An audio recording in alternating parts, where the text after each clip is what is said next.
So there's good news and there's bad news. The bad news is that the Hisense U7N that I unboxed just a few days ago is quite buggy right now. When you enable VRR, the local dimming turns off and you can't enable it. There's also issues with the TV settings resetting back to default whenever you go in and out of game mode. At the moment, I think it's all related to game mode and ALLM, but Hisense are working on the issue and hopefully we'll get an update on the TV soon. As soon as they release the update, I'll test all that stuff and hopefully have the review up. But the good news is because the U7N's out the way, I can now unbox the U8N and set that up. Hopefully we don't have the local dimming issue on this TV as well. It's weird because I complain to Hisense every year about the local dimming VRR issue, and every year they ship the TV with the same issue, and then every year I have to tell them it's not working, and then every year they release an update to fix the issue. So yeah, we're gonna unbox the U8N and set it up. The first thing I'm gonna do is test the local dimming VRR feature to see if it's working. Let's get going.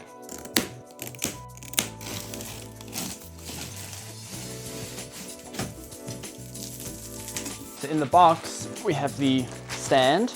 So this is a different stand. It can actually be attached in two positions to make it higher or lower for the TV. Depends on your sound bar setup. This is how we have the instruction manuals, how to get it going. And then on this side, we have the very usual normal Hisense stuff with the power plug and the screws and the instruction manual and the batteries. Here we have the counterweight part of the stand. It's like this giant metal plate.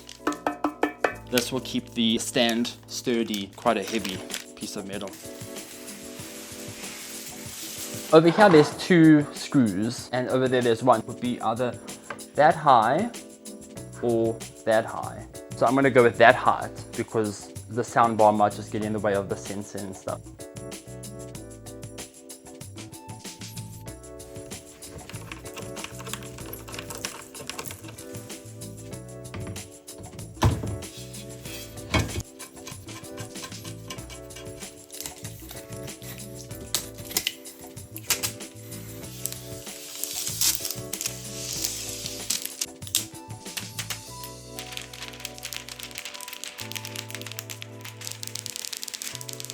Port selection on the TV is pretty much the same as the U7N. There are two HDMI 2.1 ports, it's 3 and 4. ARC is again on HDMI 3, so Hisense locally didn't follow the other international model by moving ARC to HDMI 1. Then there's antenna, audio input, AV input, USB 3 over here, a service port, and at the back you got an Ethernet port, another USB 2.0 port, and the digital optical out. I do like the stand of the U8N. The obviously cable management, you have to run cables through the middle of the stand. So that means that if you have like a TV setup for cable management along like the side legs, you're gonna have to completely change your setup, and that's my situation right now. It also means that you might need longer HDMI cables because they have to run to the center of the TV and then all the way to the side of the TV. So they all need to kind of be fed through there.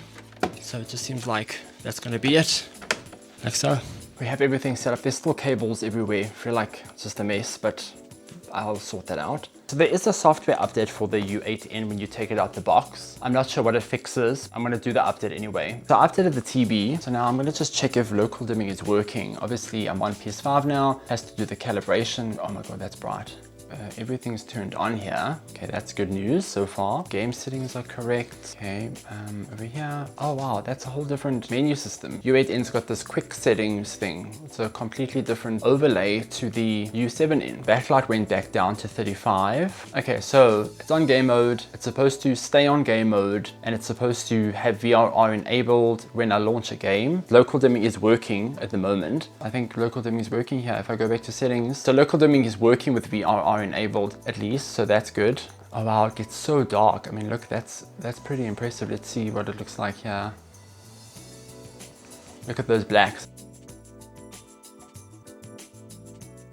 So it's pretty so far, very, very pretty. So far, I'm quite impressed by the TV. I mean, it's incredibly bright. It's got a lot less blooming and halo than the U7N. So the first thing I noticed was there was no bloom, very little bloom actually around objects. The black levels on this TV are insane for like a mini LED. So I'm gonna do all the tests I can over the next few days, and hopefully we'll have all the content up soon. Thanks for watching. Do subscribe if you're excited for more Hisense content. If you have any questions as well on the U8N, drop them below below so I can make sure that I cover them in the review. And then until next time, farewell.